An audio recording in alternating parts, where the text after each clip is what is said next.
আনছে, একটা লাউ খেতে পানি দিতে গেছে, তখন ওইদিক দিয়ে বাজারে মানুষ যাচ্ছে, তখন আর দেরি করে নেই, কিনে এনে দিয়ে গেছে আমাকে।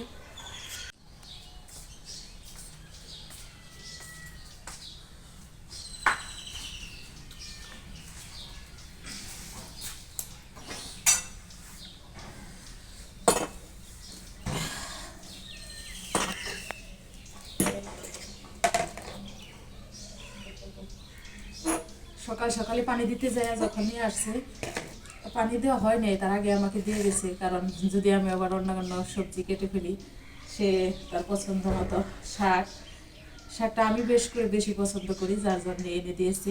কলমি শাক অনেক সুন্দর, আর এগুলো আমাদের এলাকারই, ওনারা তুলে তারপরে বাজারে নিয়ে বিক্রি করে সকালবেলা। আর এই লাউটা মনে করছে বাত্তি, জানি না বাত্তি হবে, এটাতে এত চিন্তাইছে দেখার জন্যে, চিমটি খাইতে খাইতে এটা শেষ। দেখি এখন কাইটা কি অবস্থা।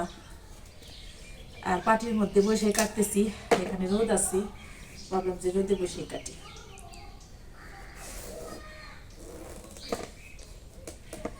আল্লাহ জানি কেমন হইব, মোটামুটি তেমন বাত্তি হয় নেই, চলবো খাওয়া।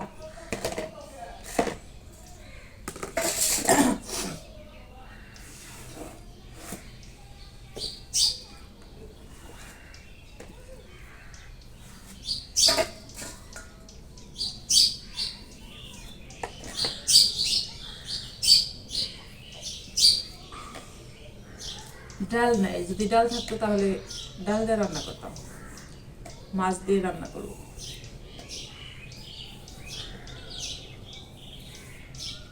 আর এই সময়ের সাথে কিন্তু বড়ই দিলে ভালো লাগে, পাকা বড়ই বা শুকনা বড়ই।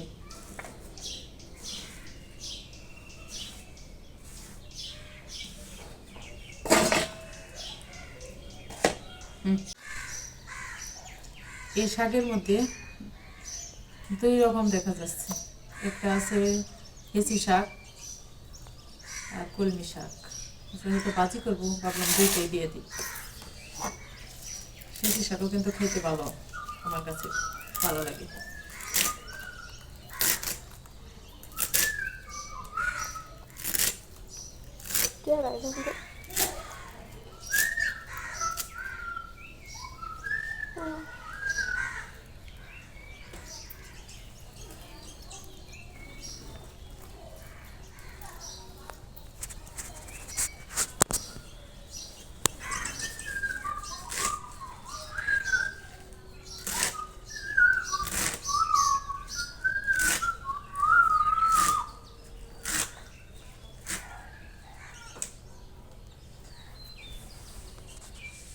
দিয়ে আর কি রান্না করবো, শাক কিন্তু না একটু হয়ে যায়।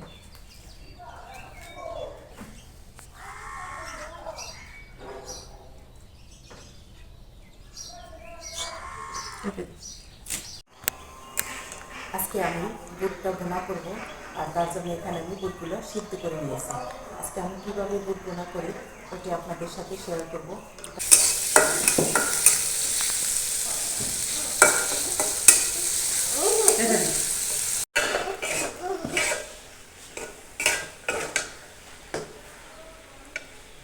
শশা আছে,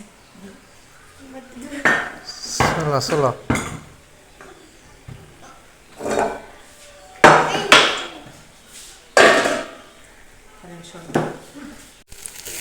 এই তো আমার বুট বোনাটা হয়ে গেছে,